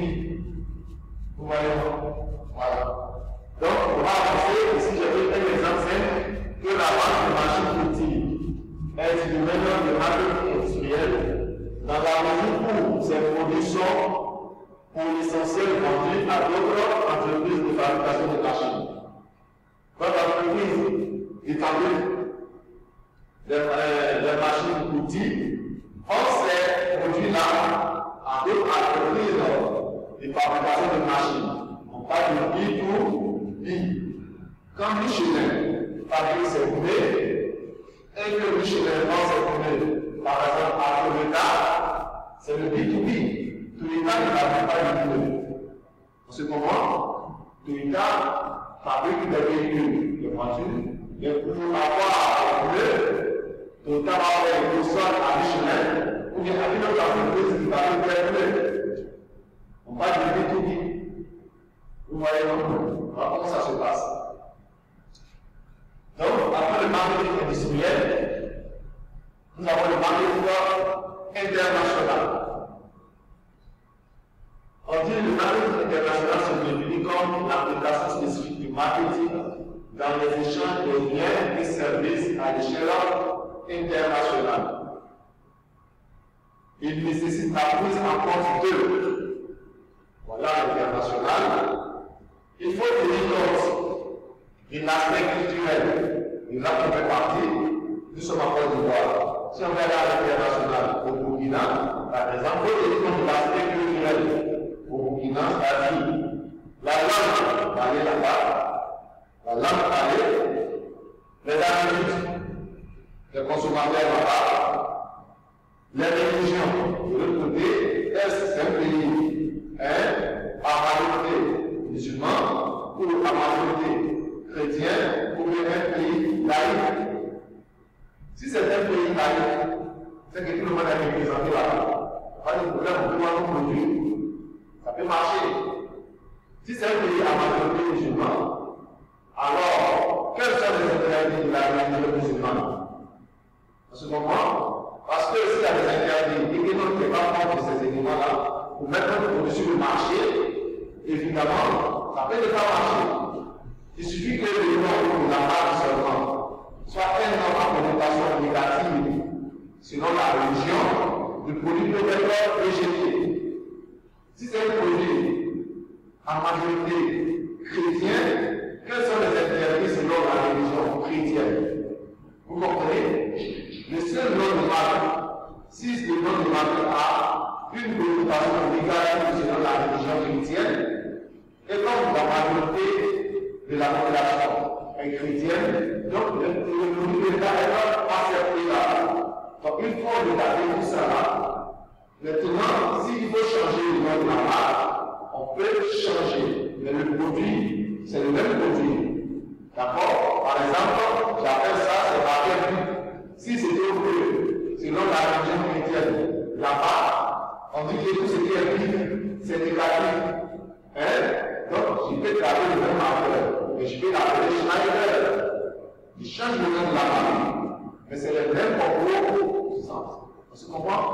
Voilà comment ça se passe en marketing. C'est pourquoi quand on donne le nom de marque à un produit, le nom peut être modifié. On peut manipuler ça. Voilà. Ensuite, les habitudes. On parle des habitudes de consommation. Comment on consomme des produits? Et puis, la langue. Si j'arrive à parler de l'idée, c'est l'anglais, et que moi, on m'avait fait mon commerce en utilisant la langue française, évidemment, on ne peut pas l'apprendre. Donc tout ça va regarder, tout ça va parler à l'international. Après l'aspect culturel, il y a l'aspect politique, c'est-à-dire le régime politique en place. Est-ce que c'est un régime démocratique, dictatorial, et ainsi de suite? D'accord? Ensuite, l'aspect économique, le niveau de développement économique du pays. Si nous sommes dans un pays où l'économie évolue rapidement, ça nous arrange parce que si l'économie, le niveau de l'économie augmente, ce qui veut dire que la population a de l'argent. Parce que quand l'économie augmente, cela est réjailli au niveau de la population. Les salaires vont augmenter, d'accord? Le SMIC va augmenter. Quand tu fais une petite activité quelque part, déjà, ça te permet d'avoir de l'argent. Donc, évidemment, on peut vendre mieux, on peut avoir beaucoup de clients. Mais si ce n'est pas le cas, ça rend l'activité un peu difficile au niveau des clients. Ensuite, il y a l'aspect juridique. On dit le niveau de transparence des décisions judiciaires. Est-ce qu'il n'y a pas trop de corruption là-bas? Il va lui donner mon activité, il va faire une dossier ici, il passe ici. Celui-là va me diriger peut-être 1 million.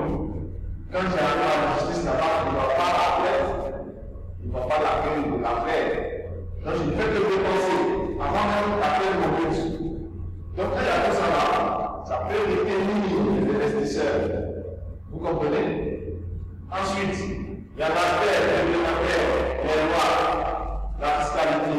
les bâtiments tarifaires et non tarifaires. Vous comprenez? Il y a tous ces éléments qu'il faut analyser avant de se lancer à l'ère internationale. C'est tout. Sinon, avec l'ère nationale, quand on va installer, c'est tout ce qu'on fait au plan national, on va faire au plan international comme marketing. Mais pour y aller, il faut tenir compte de ces éléments-là. Vous voyez, voilà comment ça se passe. De manière simple. Ensuite, nous prenons l'élément suivant, qui est également au niveau international. Voilà, je vais parler du climat, le niveau des ressources naturelles, etc. D'accord? Selon l'activité qu'on veut mener là-bas. Entendu, les applications du marketing dans les domaines non lucratifs. Nous avons le marketing politique. Les politiques font du marketing aussi. Ils font la communication, mais pas du marketing. Vous voyez, non? Donc, on dit que c'est l'ensemble des moyens de faire qui sont utilisés par les partis politiques dans le but de convaincre les électeurs à adhérer à leurs idéaux. Et je pense que l'exemple dit la mise en place de sites internet par un parti politique pour diffuser les informations concernant le président du parti et les projets de société du parti. Donc, quand tu vas sur les rapports, toutes les activités de ce parti-là si trop, on se comprend. Si aujourd'hui l'activité a mené, comme ça, le parti a mené une activité, on met cette activité-là sur la plateforme. On te donne le lien, quand tu vas dire par exemple, www.cc.com, ou bien www.rtv.com, www.rtv.com, donc la page s'ouvre, toutes les activités et les projets de société de ce parti-là sont au niveau de la plateforme. De sorte que toute personne arrive à consulter et à analyser ce que le parti fait. Vous voyez, aujourd'hui, chaque parti politique a créé sa télévision. Pourquoi? C'est pour pouvoir faire passer ses messages, ses activités. Voilà comment ça se passe. Même avant, il faut toujours le marketing, les politiques. Quand on dit à la fin des élections, on va campagne. C'est une manière pour ces partis-là de vendre leurs candidats, de vendre leurs candidats, de parler de leurs projets de société, des compétences de leurs candidats. Mais quand on fait ça, on fait quoi? C'est le marketing qu'on fait. On va te dire que le parti par exemple, c'est là que c'est son candidat le meilleur candidat. Ils ne vont jamais parler de leurs faiblesses, mais ils vont parler surtout de leurs forces. C'est du marketing. Donc, ils vont parler de projet de société. De sorte qu'aujourd'hui, on peut se juger que tel projet de société a été bien défendu afin de pouvoir choisir les candidats qui défendent ce projet de société-là. Alors, comment ça se passe pour les partis politiques? Donc, on parle de marketing politique dans les domaines politiques. Ensuite, il y a le marketing gouvernemental, le marketing public. On nous dit que c'est le marketing mis en œuvre par un organisme public disposant d'une légitimité et reconnue par les décisions publiques et qui lui donne le pouvoir d'imposer la décision prise. J'ai pris le cas de la direction des impôts un peu plus haut pour expliquer. C'est le même cas que nous avons ici. Avec les factures normalisées. Ils ont communiqué, après avoir élaboré les factures normalisées, ils ont communiqué plusieurs fois pour changer le comportement des utilisateurs, afin que ceux-ci laissent les anciennes factures et utilisent les factures normalisées. Donc, c'est la communication. On fait partie du marketing. Et, en même temps, dans le marketing, on va dire de la partie simple, on passe à la partie normalisée. Donc, c'est une innovation. Souvent, on trouve des sites internet sur lesquels, à partir desquels plutôt, on peut s'informer au niveau de tout ce qui se passe au sein de la direction générale des impôts. Vous voyez, il donne ces liens-là aux entrepreneurs. Au lieu de se déplacer, soit de Toronto à Abidjan, depuis là-bas, d'accord, on peut aller sur la plateforme de la direction générale des impôts pour prendre toutes les informations qu'on veut. S'il y a des choses à remplir, on peut les remplir depuis là-bas, et puis, en un clic, ça sort ici à la direction ici. Vous comprenez? Donc tout ça va faire partie de l'innovation, donc du marketing. Quand on dit que le marketing est un état d'esprit, il faut réfléchir, il faut innover. Parce qu'une entreprise qui n'innove pas, elle ne peut pas prospérer. Regardez un peu, quand j'ai fait ce cas-là, dans le passé, dans le temps, tout le monde peut se rendre dans la direction des impôts pour faire ces transactions. Mais aujourd'hui, la population augmente. Est-ce que quelqu'un qui peut marquer 100 euros, venir faire ces transactions à la direction ici, et puis repartir, même s'ils sont décentralisés, pour aller s'arrêter, ne serait-ce qu'une heure de temps, devant un guichet, mais devant une personne pour remplir le papier, ça prend du temps. Donc il faut innover, il faut permettre aux gens d'aller vite. Donc on met un site internet à leur disposition. À partir de ce site, ils peuvent nous renseigner tout ce qu'ils veulent. Ils peuvent obtenir tout ce qu'ils veulent. Pas d'innovation. C'est bon? Bien. On peut continuer. Ou bien la question. Miss, non, je ne connais pas ton nom. Ton nom, Miss quoi? Kofi. Dessous. Oui, Miss Dessous, question. Dessous. bon, ça va. Miss, question. Il n'y a pas de question. Mon frère, pas de question. Pas de question. Ça va. Bien, ça va également. Ok. On poursuit encore. On a vu le marketing politique, le marketing gouvernemental, le marketing public. Nous allons voir le marketing social. Toujours une couleur qui dit que le marketing social est l'application des techniques et des outils de marketing à des éléments de problématiques sociales, environnementales ou culturelles. Et son objectif est de modifier le comportement des populations dans le but d'améliorer leur situation. Vous voyez, je parlais des cas des ONG le plus haut. Quand une ONG qui lutte contre le VIH-Sida fait de la sensibilisation, c'est pour amener la population à changer de comportement.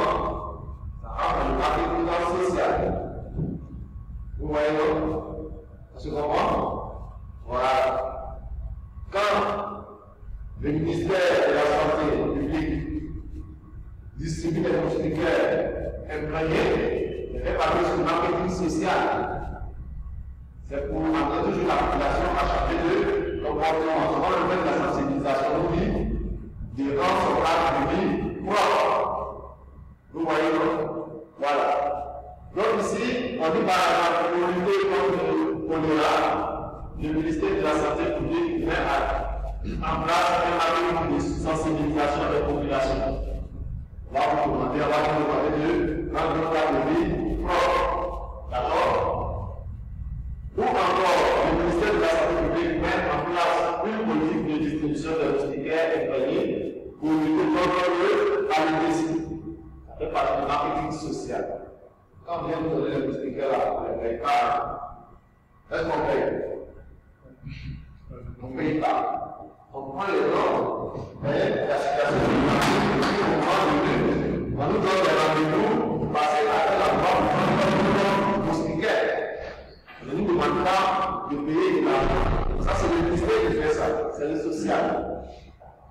Rien. On dit que c'est aussi le cas des ONG de lutte contre le sida qui mènent des campagnes de sensibilisation de la population. Tout ça, là, ça va dans le cadre du marketing social. On peut quand décider d'aller faire le planning d'âme. C'est le social. On se comprend? Voilà, comment ça se passe. Ensuite, les organisations ressemblent du marketing ou du concept marketing. Nous avons le marketing général ou le buzz marketing. On entend souvent parler du buzz, n'est-ce pas?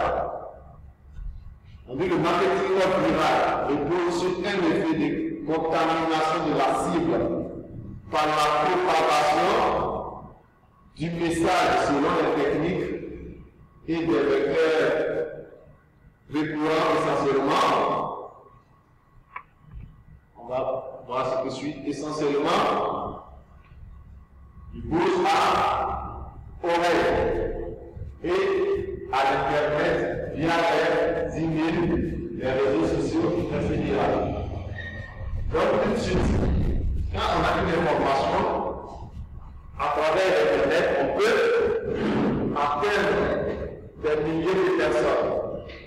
D'accord? Si le WhatsApp, si une information qui est partagée, si j'appartiens à un groupe WhatsApp, en un seul clic, si le groupe est composé de 1000 personnes, les 1000 personnes vont avoir l'information.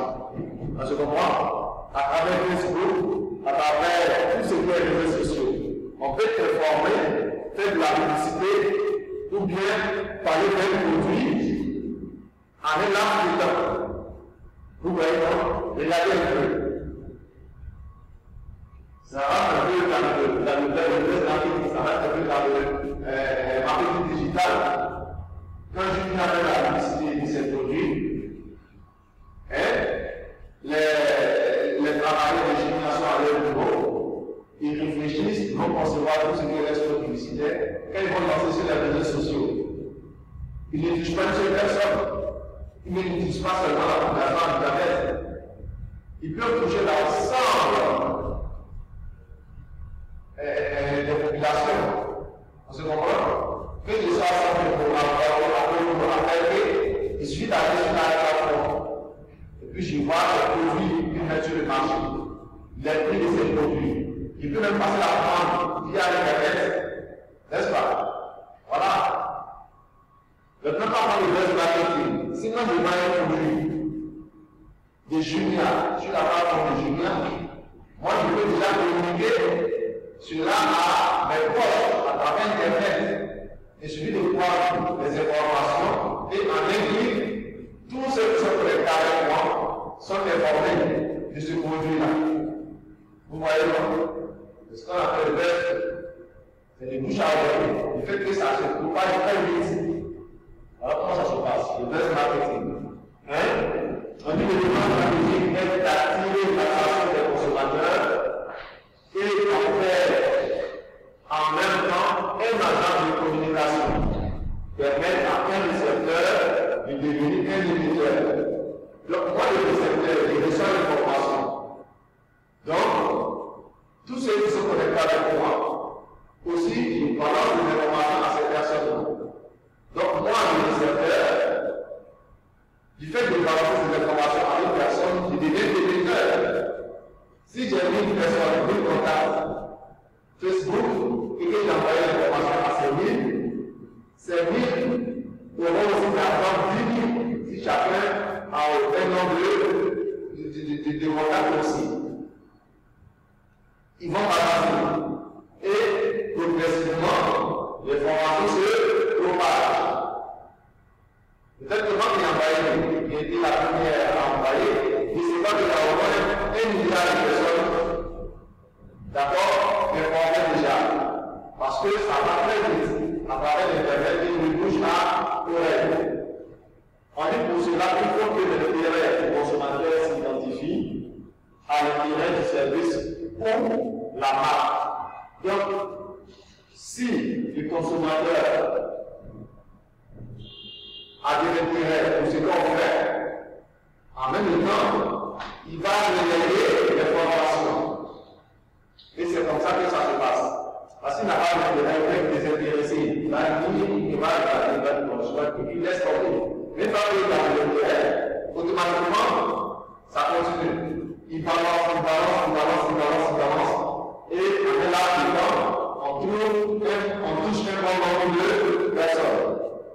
Ensuite, on dit que l'implication des consommateurs permettra de réaliser une campagne à effet exponentiel et rapide. Parce que le consommateur est impliqué, il connaît le produit, il connaît les caractéristiques du produit. Donc quand il va envoyer, il peut aussi faire commenter, donner ses avantages et motiver la personne qui reçoit. Elle aussi peut faire pareil. Et puis on avance. Pas de buzz marketing, de bouche à oreille, ou le marketing viral. Hein? En quelque sorte, c'est la virage. Ou bien c'est. Hein? Voilà un peu. Donc après ça, nous avons le marketing relationnel ou le marketing one-to-one. Le marketing relationnel. Corps à corps. Hein? Voilà. Nous dit le marketing relationnel a pour but de construire des relations durables et satisfaisantes avec les autres acteurs du marché afin de pallier leurs préférences et leur confiance à long terme. Donc on parle des autres acteurs du marché. Quand on parle des autres acteurs du marché, ça peut être les partenaires de l'entreprise, les clients, les consommateurs, les institutions financières et les banques, et ainsi de suite. Donc, ça peut être aussi la presse. Tous ceux qui peuvent permettre une position de ce que nous faisons. Donc, on fait du droit du lobbying. Ça peut être le droit public. Vous voyez? Donc, pour réduire la activité, ce que nous disons, plus porter des fruits. Voilà comment ça se passe. Donc, son point de départ est constitué par les souhaits individuels des clients, des partenaires de l'entreprise tels que les fournisseurs, les distributeurs, les revendeurs, les agences prestataires de services et de la communauté financière telle que les actionnaires, les investisseurs, analystes, ainsi de suite. Vous voyez donc? Voilà. Donc on parle des autres acteurs, voici quelques acteurs cités ici. Ce type de marketing s'appuie sur les liens économiques, technologiques et sociaux. En partie. Donc, il s'agit de développer des offres contractuelles de produits, de services et d'expériences de manière à répondre aux souhaits individuels. Aux souhaits individuels. Donc, ce que la personne veut. Comment elle peut traiter avec l'entreprise? Si c'est une banque, qu'est-ce qu'elle veut gagner en retour après l'investissement au niveau de l'entreprise? Comment la banque veut que la relation qui existe entre elle et l'entreprise soit entretenue? Vous voyez, de manière individuelle. Si ce sont les fournisseurs, à quel prix vont-ils vendre la matière première? Est-ce qu'il y a des possibilités de réduction? Tout ça, il faut chercher à savoir. C'est le relationnel. Quand vous avez de bonnes relations, vous traitez mieux et vous proposez mieux la relation que vous menez. Mais quand les relations ne sont pas bonnes, évidemment, le fournisseur ne va pas donner sa matière première. Pour diriger, il va se dire quoi? Pour l'avoir, on va se mettre ensemble les fournisseurs. Et puis on va un prix à d'autres produits. Quand le client de l'entreprise arrive sur le fournisseur 1, il dit que son produit c'est désormais 100 000 francs. 100 000 francs de kilogramme. Il va lui dire qu'il est trop cher. Ça va chez le fournisseur 2. Fournisseur 2 lui dit aussi c'est 100 000 francs. Le kilogramme. Et puis il dit souvent, si tu ne veux pas avoir la il va demander à l'heure. Parce que c'est là où il va là-bas, c'est les mêmes 100 000 francs qu'ils vont lui dire. Donc, on n'a pas de choix. Donc, c'est un environnement de bonne innovation qui peut être convaincre pour qu'on puisse rester un peu plus. Parce que s'il arrive à arriver à 100 000 francs de kilos, déjà, il y a beaucoup de production augmente.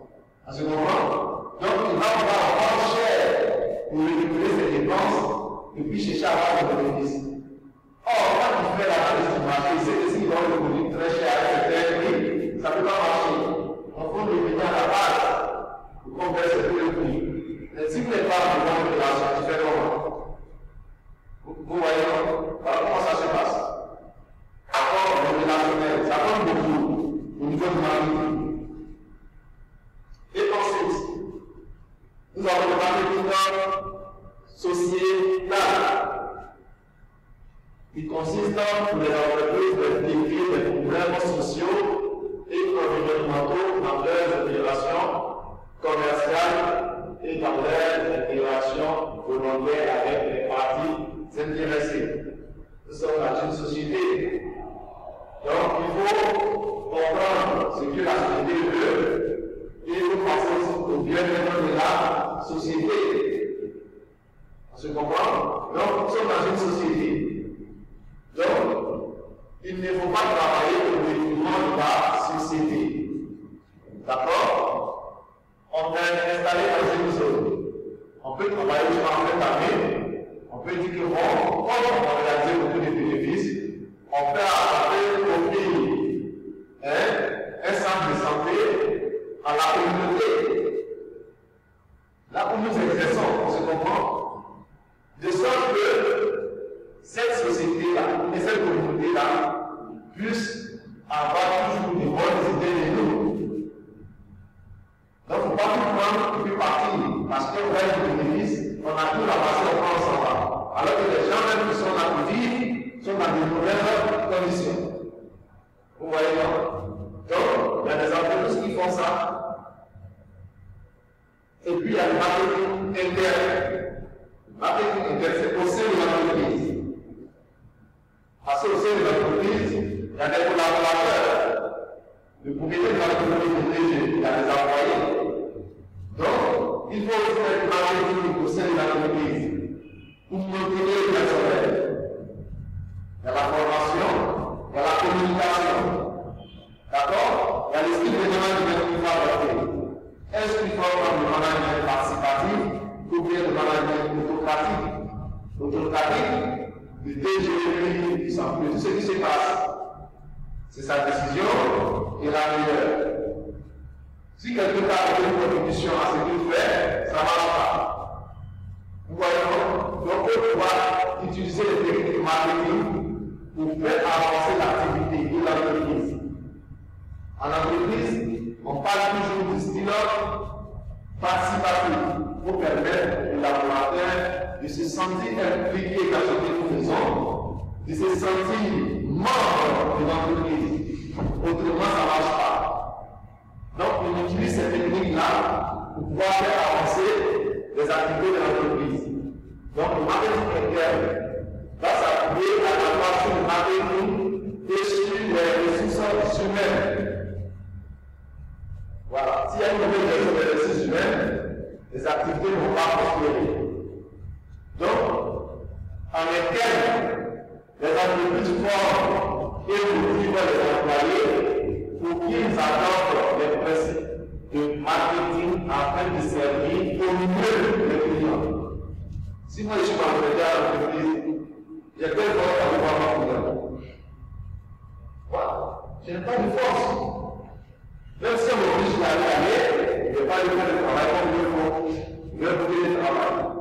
Donc d'abord, c'est une entreprise, il faut pouvoir manager le personnel. Il faut pouvoir inculquer les comportements marketing au personnel pour que ce personnel soit plus motivé à faire le travail qu'il faut faire. Donc, on dit servir au mieux les clients, les partenaires et la communauté financière. Donc, si tu as un partenaire qui arrive au sein de l'entreprise, qui demande d'avoir le DG, au lieu de le prendre et l'installer, là il faut, on dit qu'on va faire des gens dans la photo. Et il a arrêté là, le délai de pas. S'il lui prend son temps, le DG de voir là, il a tout les problèmes. Parce que toi, il dit, mais c'est grâce à lui que la police fonctionne. C'est lui qui nous donne l'argent ici. Tu fais comment? Ça peut être des millions. Donc déjà, tu peux l'argent. Si le client arrive, et puis tu t'es pas fait des histoires avec le client. Mais le responsable va te dire que sans le client, ils ne sont rien. Voilà pourquoi il faut intégrer, il faut former les employés pour qu'ils adoptent le principe marketing. La tête déjà, c'est un principe marketing. Il ne faut jamais pousser les clients au sein de l'entreprise. Voilà comment ça se passe en interne. Ensuite,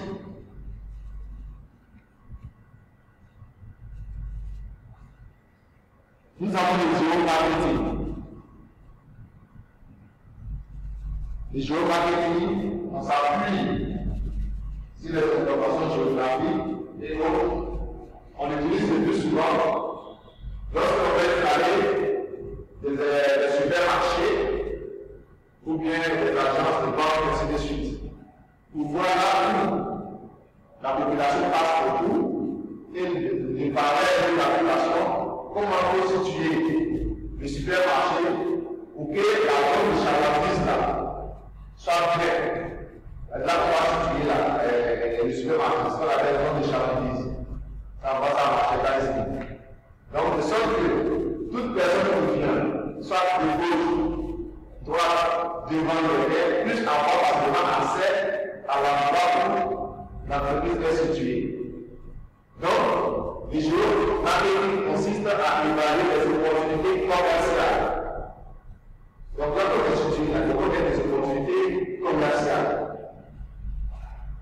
En localisant précisément les clients potentiels de l'entreprise par le croisement des données géographiques et comportementales. Donc, les données géographiques, la situation géographique des clients potentiels et puis le comportement. Comment se comportent ces clients-là? Est-ce que c'est clair de tel que les points de enfants soient très éloignés de nous? Tout ça va pas analyser. Et quand on fait le croisement de ces données-là, on se dit, bon, si on se positionne à tel carrefour, on a plus de chances d'avoir plus de clients. On se comprend? Voilà ce que c'était le géomarketing. Mais il s'appuie, il se met à appuyer sur des données, sur un système d'information géographique, un système en place qui va nous permettre de recueillir des informations géographiques. Ça fait que les personnes qui travaillent tout le temps sur le terrain pour faire des analyses et nous apporter des informations afin de pouvoir intégrer ces informations-là et prendre la décision qui doit. C'est bon? Et puis, nous avons le marketing digital. Tout ce qu'on fait à partir des droits. À partir des droits. On écrit les SMS, tout ça qu'on fait avec les droits, à travers l'Internet. Ça rentre ici dans le marketing digital. Et c'est aussi appelé marketing numérique, qui désigne l'ensemble des techniques marketing utilisées sur les supports et canaux digitaux. Le marketing digital recouvre essentiellement les applications marketing liées à l'Internet, c'est-à-dire l'Internet traditionnel. Bon.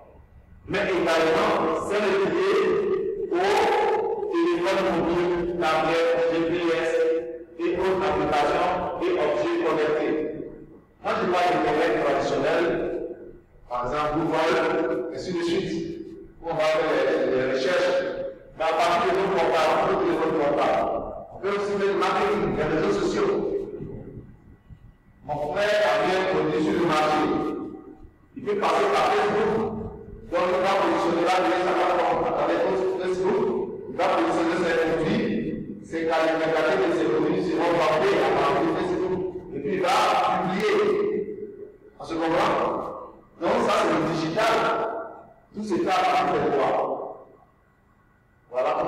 passe. Un peu quelques éléments récents du marketing. Ensuite, fin du diapo. Donc, je pense que nous sommes dans le temps. Il est 20h00. Donc, monsieur Yao, il est 20h00. Nous sommes dans le temps. Comment?